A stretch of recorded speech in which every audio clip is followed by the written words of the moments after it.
பசங்களா, நீங்க 2 பேரும் வீட்டுல இருங்க. அம்மா போய் காய்கறி வாங்கிட்டு வந்துடுறேன். அம்மா அம்மா, காய்கறி வாங்க நானும் உங்க கூட வரேன். இங்க பாரு குக்கு, உன்னை நான் அழைச்சிட்டு போனா அங்க எனக்கு அது வேணும் இது வேணும்னு கேட்க கூடாது. கேட்க மாட்டேம்மா, எதுவும் கேட்க மாட்டேன். சரி, அப்படின்னா மங்கி கேப்ப எடுத்து மாட்டிக்க. வெளியில குளிர் அதிகமா இருக்கு. அம்மா இப்படி சொன்ன உடனே குக்கு மங்கி கேப்ப எடுத்து மாட்டிக்கிட்டான். பிறகு சோனா குருவி குக்குவை கூட்டுக்கிட்டு காய்கறி வாங்க பறந்து போச்சு. ஜம்ஜம் அண்ணா, எனக்கு வெங்காயம், தக்காளி, உருளைக்கிழங்கு, வெள்ளரிக்காய் இது எல்லாத்துலயும் 1/4 கிலோ கொடுங்க. அப்புறம் முட்டைக்கோஸ் 1/2 கிலோ கொடுங்க. உடனே ஜம்ஜம் பறவை சோனா குருவி கேட்ட எல்லாத்தையும் எடுத்து கொடுத்துச்சு. இப்படி காய்கறியை வாங்கின சோனா குருவி வீட்டுக்கு கிளம்ப நினைக்கிறப்ப காலுக்காக குளிர்காலத்துக்கு தேவையான ஆடைகளை ஒரு தள்ளு வண்டியில வச்சு தள்ளிக்கிட்டு வந்துச்சு. உள்ளன் போர்வை, உள்ளன் சால்வை, உள்ளன் போர்வை, உள்ளன் சால்வை. இந்த சத்தத்தை கேட்ட சோனா குருவி பிறகு குக்குவை கூட்டுக்கிட்டு காலுக்காகத்தோட தள்ளு வண்டி கிட்ட போச்சு. இப்படி போன சோனா குருவி அந்த தள்ளு வண்டியில இருந்த நீல கலர் சால்வாய தன்னுடைய ரக்கையால எடுத்துக்கிச்சு. காலண்ணா, இந்த சால்வை என்ன விலை?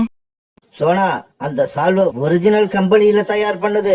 அதனால அதோட விலை 500 ரூபாய். வேற எங்க போய் வாங்கினாலும் என்னை விட விலை அதிகமா தான் சொல்லுவாங்க. காலண்ணா, நீங்க விலை அதிகமா சொல்றீங்க. 200 ரூபாய் குறைச்சு கொடுங்க. என்கிட்ட 300 ரூபாய் தான் இருக்கு. எனக்கு இந்த சால்வை ரொம்ப பிடிச்சிருக்கு. இது நான் எடுத்துக்கிறேன். ஆமா, நீங்க எல்லாம் எங்க இருந்து வரீங்க? காலங்காத்தால வந்து என்னோட உயிரை எடுக்கிறீங்க. சால்வைய வண்டியில வச்சுட்டு இடத்த காலி பண்ணுங்க.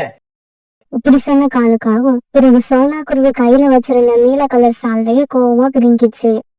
காலண்ணா, நான் என்ன உங்க சால்வைய தூக்கிட்டு ஓடிடவா போறேன்? எதுக்காக கையில வச்சிருந்த சால்வைய எவ்வளவு வேகமா பிடுங்குறீங்க? இங்க பாரு சோனா, உங்களை எல்லாம் நம்பவே முடியாது. பணம் கொடுக்காம சால்வையை எடுத்துக்கிட்டு போனாலும் எடுத்துக்கிட்டு போயிடுவீங்க. காலங்கள், எங்க அம்மா உங்க கடையில இருந்து எத்தனை சால்வையை இதுவரைக்கும் திருடி இருக்காங்க. ஏன் இப்படி பேசுறீங்க? இங்க பாரு குக்கு, வாயை மூடிக்கிட்டு போ. இல்லன்னா ஓங்கி ஒண்ணு போட்டுருவேன். 500 ரூபாய் கொடுத்து சால்வை வாங்க வழி இல்லைன்னாலும் வாய் மட்டும் இருக்கு. இங்க பாரு குக்கு, எனக்கு இந்த சால்வை தேவையே இல்ல. நீ வா, நம்ம வீட்டுக்கு போகலாம். இப்படி சொல்லிட்டு சோனா குருவி தன்னுடைய பையன் குக்குவை கூட்டுக்கிட்டு தன்னுடைய வீட்டுக்கு பறந்து போயிடுச்சு. வீட்டுக்கு போன உடனே சோனா குருவி தன்னுடைய பசங்களுக்கு சாப்பாடு தயார் பண்ணி கொடுத்துச்சு. சாப்பாடை சாப்பிட்டு முடிச்சது எல்லாரும் பிறகு படுத்து தூங்க ஆரம்பிச்சாங்க. சோனா குருவியும் பியூட்டியும் படுத்து தூங்கிட்டாங்க. ஆனா குக்கு மட்டும் தூங்கவே இல்லை. ஏன்னா காலுக்காகவும் பேசினத குக்குவால மறக்க முடியல. மறுபடியும் காலுக்காகவும் பேசினது ஞாபகத்துக்கு வந்துகிட்டே இருந்தது. ஆமா, நீங்க எல்லாம் எங்க இருந்து வரீங்க?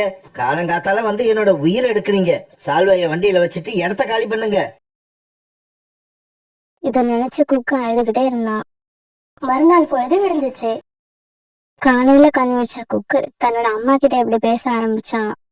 அம்மா, நான் என் ஃப்ரெண்டு ஜக்கு கூட விளையாட போறேன். அம்மா, குக்கு கூட நானும் போறேன். வேண்டாம், நீ வந்தா எங்களை விளையாட விட மாட்டேன். தொல்லை பண்ணிக்கிட்டே இருப்ப. பியூட்டி, நீ அவன் கூட போக வேண்டாம். வீட்லயே இரு. அவன் மட்டும் போயிட்டு வரட்டும். பிறகு குக்கு மட்டும் வீட்டை விட்டு வெளியில பறந்து போனான். இப்படி போன குக்கு புறா வச்சிருந்த ஹோட்டலுக்கு போனான். அங்கிள், நான் உங்க கடையில ஏதாவது வேலை பார்க்க விரும்புறேன். எனக்கு ஏதாவது வேலை கொடுங்க. இங்க பாரு தம்பி, உனக்கு இன்னும் வேலை பார்க்கற வயசு வரல. அங்கிள், எங்க அம்மாவுக்கு நான் ஒரு சால்வை வாங்கி கொடுக்கணும். ஆனா என்கிட்ட அதுக்கான பணம் இல்ல. குக்கு சொல்றத கேட்ட புறாவுக்கு அவன் மேல இறக்கம் வந்தது. சரி சரி, நீ இந்த ஹோட்டல்ல சாப்பிட வர்றவங்களுக்கு உணவு சப்ளை பண்ற வேலைய பாரு. உனக்கு நான் 100 ரூபாய் சம்பளம் கொடுக்கறேன். இத கேட்ட குக்கு ரொம்பவும் சந்தோஷப்பட்டான். உடனே குக்கு அந்த ஹோட்டல்ல வேலை பார்க்க ஆரம்பிச்சான். அந்த ஹோட்டலுக்கு வரவங்க எல்லாருக்கும் சாப்பாடு கொண்டு போய் கொடுத்தான். பிறகு அன்னைக்கு சாயங்காலம் புறா குக்குக்கு 100 ரூபாய் பணம் கொடுத்தது. இல்ல அங்கிள், இந்த பணம் எனக்கு இப்ப வேண்டாம். 5 நாள் கழிச்சு 500 ரூபாயா வாங்கிக்கிறேன். பிறகு தன்னுடைய வீட்டுக்கு வந்த குக்கு இரவு உணவை சாப்பிட்டு சீக்கிரமா கூட்டுல படுத்தான். ஏன்னா நாள் பூரா வேலை பார்த்ததால அவனோட உடம்பு ரொம்பவும் களைச்சு போயிருந்தது. அதனால சீக்கிரமா தூங்க ஆரம்பிச்சான். மறுநாளும் குக்கு வழக்கம் போல வேலைக்கு கிளம்பி போனான். இப்படியே 5 நாட்கள் ஓடுச்சு. அன்னைக்கு சாயங்காலம் குக்கு வேலையை விட்டு கிளம்பும் போது புறா அவனுக்கு 500 ரூபாய் கொடுத்தது. புறா கொடுத்த பணத்தை எடுத்துக்கிட்ட குக்கு காலுக்காகத்தோட தள்ளு வண்டியை தேடிக்கிட்டு பறந்து போனான். அங்கிள், எனக்கு அந்த ப்ளூ கலர் சால்வையை எடுத்து கொடுங்க. அதாவது எங்க அம்மா கிட்ட இருந்து நீங்க பிடுங்கிக்கிட்ட இந்த சால்வைய வாங்குற அளவுக்கு உங்ககிட்ட பணம் இருக்கா? குக்கு பணம் கொடுத்த உடனே காலுக்காக அதை பார்த்துட்டு அதிர்ச்சி ஆயிடுச்சு. பிறகு அந்த நீல கலர் சால்வையை எடுத்து குக்கு கிட்ட கொடுத்துச்சு. அதை வாங்கிட்ட குக்கு சந்தோஷமா அங்க இருந்து பறந்து போனான். இப்படி பறந்து போன குக்குவை வழியில ஒரு வயதான பறவை தடுத்து நிறுத்துச்சு. தம்பி தம்பி, எனக்கு கொஞ்சம் காஞ்ச மரக்குச்சிகள் தேவைப்படுது. உன்னால எடுத்துக்கிட்டு வந்து கொடுக்க முடியுமா? என்னோட வீடு ராத்திரியில ரொம்ப குளிருது. என்னால தூங்கவே முடியல. காஞ்ச விறகுகள் இருந்தா அதை எரிய வச்சு என்னோட வீட்டை கொஞ்சம் சூடாக்கிக்குவேன். பாட்டி, உங்க வீட்ல உங்களை தவிர வேற யாருமே இல்லையா? எனக்கு ஒரு மகன் இருந்தான். அவன் போன வருஷம் மழை பெஞ்சு புயல் அடிச்ச சமயத்துல இறந்து போயிட்டான். அதுக்கப்புறம் எனக்குன்னு யாருமே இல்ல. குக்கு அந்த வயதான பறவையோட நிலைமைய நினைச்சு ரொம்பவும் இறக்கப்பட்டான். கொஞ்ச நேரம் அவங்கள பத்தியே யோசிச்சான். பிறகு உடனே தாங்கிட்ட இருந்த நீல கலர் சால்வை எடுத்து அவங்க கிட்ட கொடுத்தான். தம்பி, யாருக்காகவோ வாங்கிட்டு போன இந்த சால்வைய எதுக்காக என்கிட்ட குடுக்கற? பாட்டி, இந்த சால்வைய நான் எங்க அம்மாவுக்காக தான் வாங்கிட்டு போனேன். உங்க நிலைமைய பார்த்த உடனே உங்ககிட்ட கொடுக்கணும் போல தோணுச்சு. உடனே கொடுத்துட்டேன். பரவாயில்ல, இன்னும் 5 நாள் வேலை பார்த்து எங்க அம்மாவுக்கு நான் வேற சால்வை வாங்கி கொடுத்துக்கிறேன். குக்குவோட பேச்ச கேட்டு அந்த வயதான பறவை கண்ணுல இருந்து கண்ணீர் வந்துச்சு. தம்பி, உன்னை உங்க அம்மா ரொம்பவும் நல்ல முறையில வளர்த்திருக்காங்க. வாழ்க்கையில உனக்கு எப்பவுமே வெற்றி தான் கிடைக்கும். கோரி, இன்னைக்கு சோனாவோட பையன் குக்கு என்கிட்ட இருந்து ஒரு சால்வைய விலைக்கு வாங்கிக்கிட்டு போனான். அதோட விலை எவ்வளவு தெரியுமா? 500 ரூபாய். காலுஜி, அவனுக்கு ஏது அவ்வளவு பணம்? அதுதான் கோரி, எனக்கும் தெரியல. காலுஜி, கண்டிப்பா இந்த பணத்தை எங்கிருந்தோ திருடிதான் எடுத்துக்கிட்டு வந்திருப்பான். இப்பவே போய் இந்த விஷயத்த அவங்க அம்மா கிட்ட சொல்லிட்டு வரேன். அப்பதான் எனக்கு ராத்திரி தூக்கம் வரும். இப்படி பேசின கோரி உடனே குக்குவோட வீட்டுக்கு பறந்து போச்சு. குக்கு, இன்னைக்கு காலங்கள் கடைக்கு வந்து நீல கலர் சால்வைய 500 ரூபாய் கொடுத்து வாங்கிட்டு வந்தியாமே, உனக்கு அந்த பணம் எங்கிருந்து வந்தது? எப்படி கிடைச்சது? என்னது, குக்கு 500 ரூபாய் பணம் கொடுத்து சால்வை வாங்கினானா? கோரி அக்கா, நீங்க சொல்றதை என்னால நம்பவே முடியல. நான் சொல்றத நீயே நம்புற? உன் பையனை நீயே கேட்டு பாரு. குக்கு, கோரி ஆண்டி சொல்றதெல்லாம் உண்மையா? கால் அங்கிள் கடைக்கு போய் நீ சால்வை வாங்கினியா? சோனா குருவி இப்படி கேட்டதுக்கு குக்கு எந்த பதிலும் சொல்லாம மௌனமா இருந்தான். அத பார்த்த சோனா குருவிக்கு மனசுக்குள்ள பயம் வந்துருச்சு. குக்கு, உண்மைய சொல்லு, கோரி ஆண்டி சொல்றதெல்லாம் உண்மைதானே? அந்த பணம் உனக்கு எப்படி கிடைச்சது? பிறகு குக்கு நடந்த எல்லா உண்மையையும் தன்னோட அம்மா கிட்ட சொன்னான். அந்த பாட்டிய பார்க்க பாவமா இருந்தது. அதனாலதான் உங்களுக்காக வாங்கிய சால்வையை அவங்களுக்கு கொடுத்துட்டேன். அம்மா, கவலைப்படாதீங்க. இன்னும் 5 நாள் வேலை பார்த்து நான் உங்களுக்கு சால்வை வாங்கிட்டு வந்து கொடுப்பேன். குக்குவோட இந்த பேச்ச கேட்ட சோனா குருவி ஆனந்த கண்ணீர் விட்டுச்சு.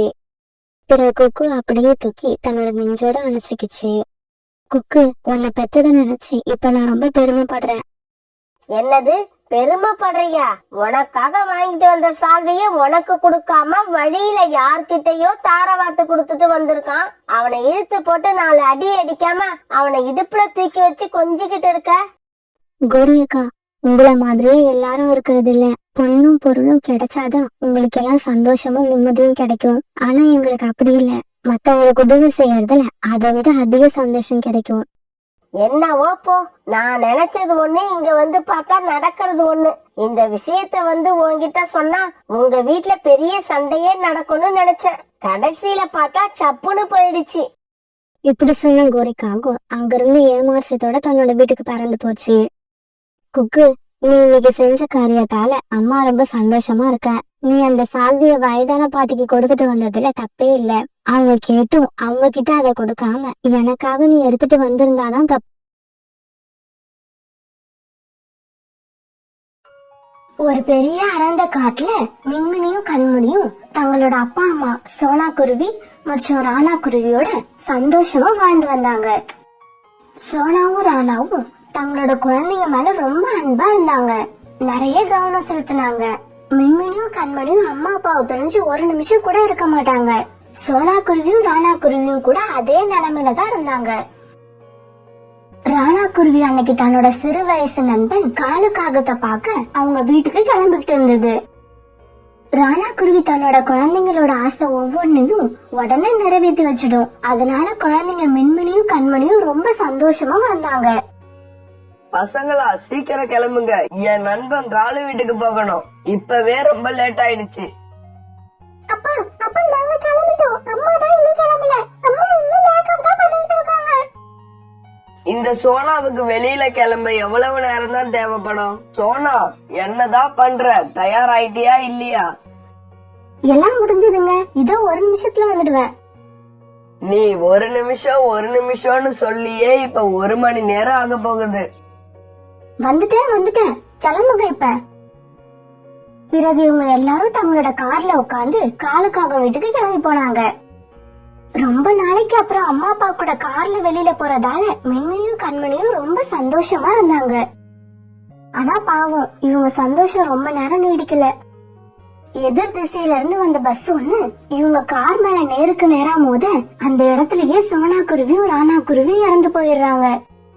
மின்மினிக்கும் கண்மணிக்கும் லேசான காயம் தான் பட்டு இருந்துச்சு. ஆனா கண்ணை மூடி திறக்கிற நேரத்துல மின்மினியும் கண்மணியும் அனாதை ஆயிட்டாங்க.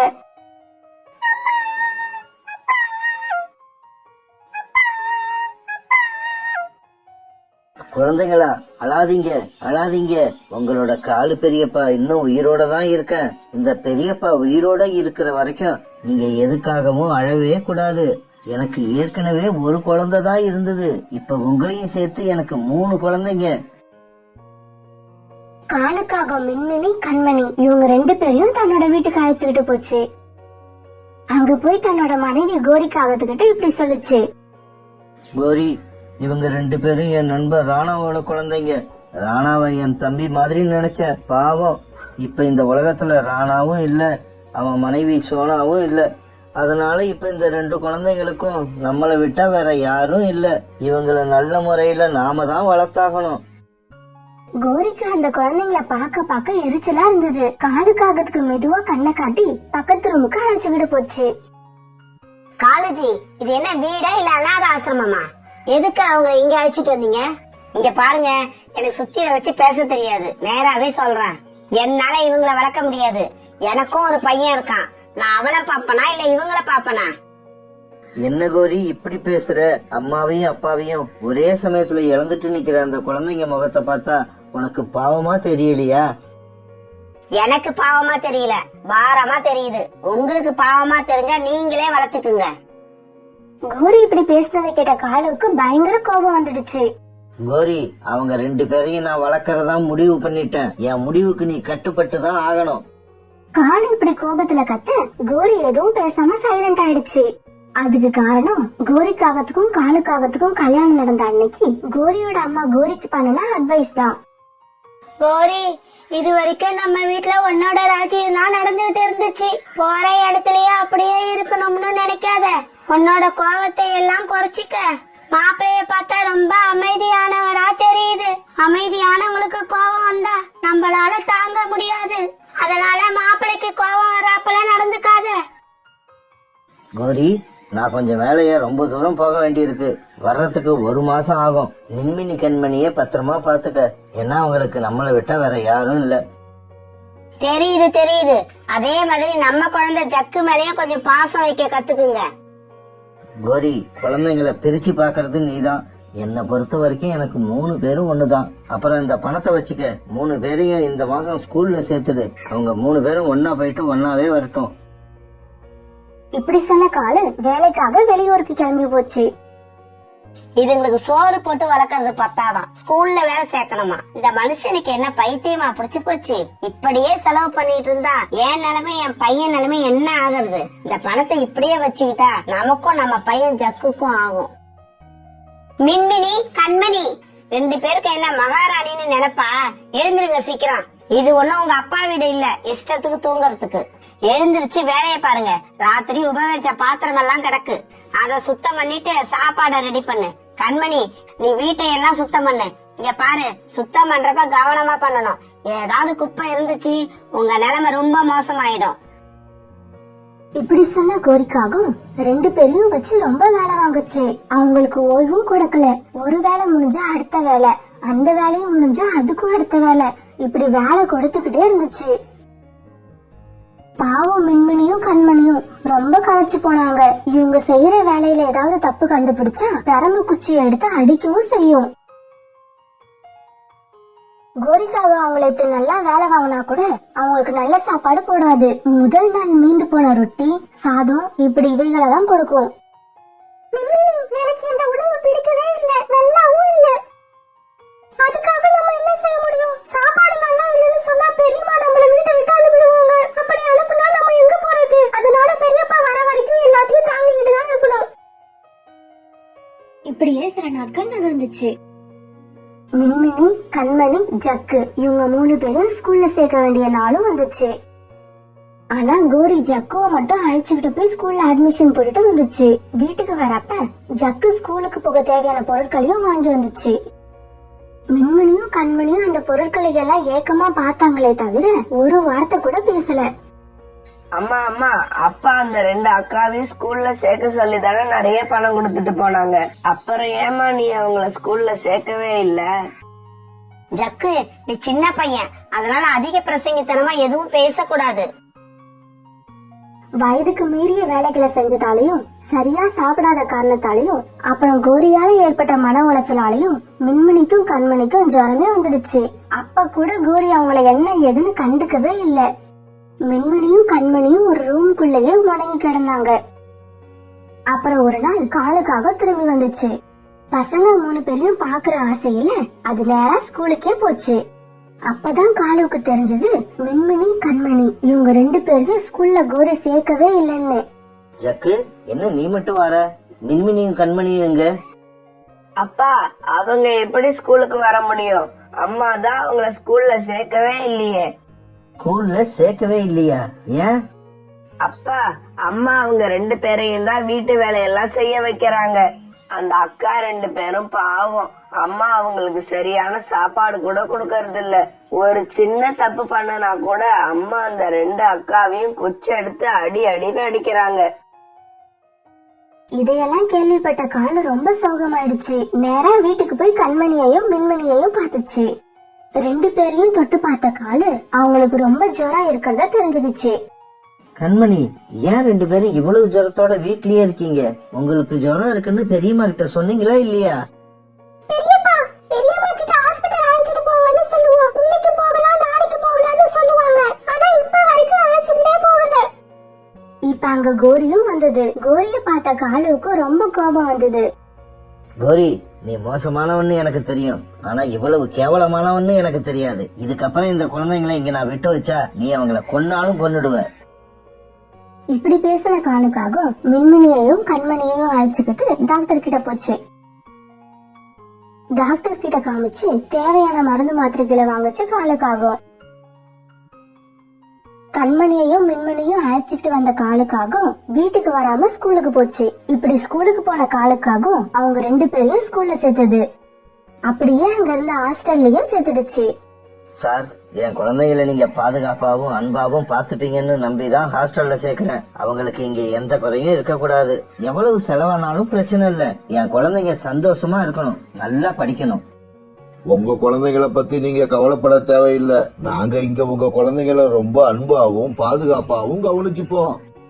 மின்மினி, கண்மணி, நீங்க 2 பேரும் மனசுல எந்த கவலையும் இல்லாம சந்தோஷமா படிக்கணும். உங்களுக்கு எது தேவையா இருந்தாலும் என்ன கேளுங்க. இனிமே உங்க வாழ்க்கையில துன்பமே இருக்க கூடாது. இப்படி ஹாஸ்டல்ல சேர்ந்த மின்மினியும் கண்மணியும் நல்லா படிச்சாங்க. ஆனா 2 பேருக்கும் ராத்திரி தூங்கும் போது பெரியப்பாவோட ஞாபகம் இருந்துச்சு.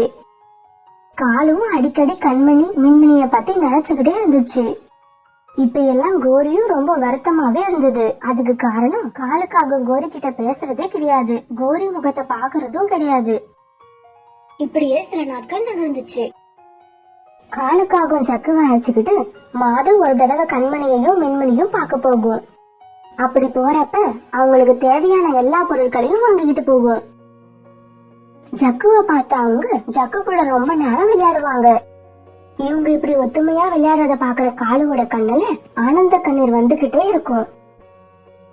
விளையாடி முடிச்ச கண்மணியும் மின்மணியும் காலுக்காக பார்த்து இப்படி கேட்டாங்க. பெரியம்மாவா? அவ எப்படி இருக்கான்னே எனக்கு தெரியாது. ஏன்னா நான் அவ கூட பேசுறதே கிடையாது. நீங்க இப்படி இப்படி சொல்ல ஆரம்பிச்ச கண்மணியும் மின்மணியும் கோரிய பத்தி நிறைய பேசினாங்க. இப்படி பேசுறது எல்லாம் ஜக்கு உன்னிப்பா கேட்டுக்கிட்டே இருந்தான். இப்படி ஹாஸ்டல்ல இருந்து வீட்டுக்கு போன காலுக்காக தூங்கினதுக்கு அப்புறம் கோரி மெதுவா ஜக்கு கிட்ட இப்படி கேட்டுச்சு. ஜக்கு, நீங்க 2 பேரும் இன்னைக்கு ஹாஸ்டலுக்கு தானே போயிட்டு வர்றீங்க? ஆமாமா, அங்கதான் போயிட்டு வரோம். ஜக்கு, அவங்க 2 பேரும் எப்படி இருக்காங்க? நீ எதுக்குமா அவங்கள பத்தி கேக்குற? அவங்க 2 பேரும் உனக்கு பெரிய தொல்லையா தானே இருந்தாங்க. அப்ப அப்படிதான்டா தோணுச்சு. இப்ப என்னவோ நான் தப்பு பண்ணிட்ட மாதிரி தோணுது. அம்மா, நீ தாம்மா அந்த 2 அக்கா மேலேயே வெறுப்ப கொட்டுன. ஆனா அவங்க 2 பேரும் உன்னை பத்தி இப்ப கூட எப்படி பேசுறாங்க தெரியுமா? அம்மாவை பத்தி என்னடா சொன்னாங்க? அப்பா இப்பெல்லாம் நான் அவ கூட பேசுறதே இல்லன்னு சொன்னாங்க. அதுக்கு அவங்க 2 பேரும் என்ன தெரியுமா சொன்னாங்க? பெரியப்பா, நீங்க இப்படி எல்லாம் பெரியம்மா கூட பேசாம இருக்க கூடாது. உங்களையும் ஜக்குவையும் விட்டா அவங்களுக்கு யார் தெரிப்பா இருக்கா? பெரியம்மாவோட உலகமே நீங்களும் ஜக்குவும் தான். இப்ப நீங்களும் பேசலாம், அவங்க மனசு எவ்வளவு கஷ்டப்படும். அப்புறம் பெரியம்மாவுக்கு நாங்க அந்த வீட்டுல இருக்கிறதும் பிடிக்கல. ஆமா பெரியப்பா, அப்படி சொன்னீங்கன்னா பெரியம்மா ரொம்ப சந்தோஷமா இருப்பாங்க. நீங்க 3 பேரும் பழையபடி ஒன்னா சந்தோஷமா இருக்கணும். எங்களால யாரும் கஷ்டப்படக்கூடாது. இத மௌனமா கேட்டுக்கிட்டு இருந்த கோரியோட கண்ணுல கண்ணீர் வர ஆரம்பிச்சது. அவங்க 2 பேருக்கும் ஜுரம் வந்தப்ப கூட அவங்கள டாக்டர் கிட்ட அழைச்சுக்கிட்டு போகாம தறந்தது நினைச்சா கோரிக்கு இது ரொம்ப கேவலமா இருந்துச்சு.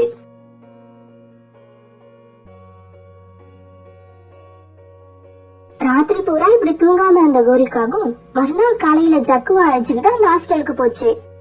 கோரிய பார்த்து அவங்க எதுவும் பேசாம தயங்கி தயங்கி நின்னாங்க. ஆனா கோரி தானா போய் அவங்க 2 பேரையும் தன்னோட நெஞ்சில அணைச்சுக்கிச்சு. மின்மினி, கண்மணி, நான் உங்ககிட்ட நடந்துகிட்ட விதம் தப்புன்னு இப்ப நான் நல்லா உணர்ந்துட்டேன். பெரியம்மாவுக்கு அது தப்புன்னு தெரிஞ்சதுக்கு அப்புறமும் நீங்க ஹாஸ்டல்ல இருக்கிறது ரொம்ப தப்பு.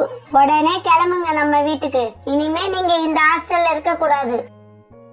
மின்மினியும் கண்மணியும் வீட்டுக்கு நாங்க வரலன்னு எவ்வளவோ சொல்லியும் கேட்காம கோரி அவங்கள வீட்டுக்கு அழைச்சுக்கிட்டு வந்துச்சு. அப்புறம் என்ன, இப்ப அந்த வீட்டுல 3 குழந்தைங்களும் போடுற சந்தோஷமான சத்தத்தை கேட்டு காலுக்காகவும் கோரிக்காகவும் ரொம்ப மகிழ்ச்சியா இருந்தாங்க.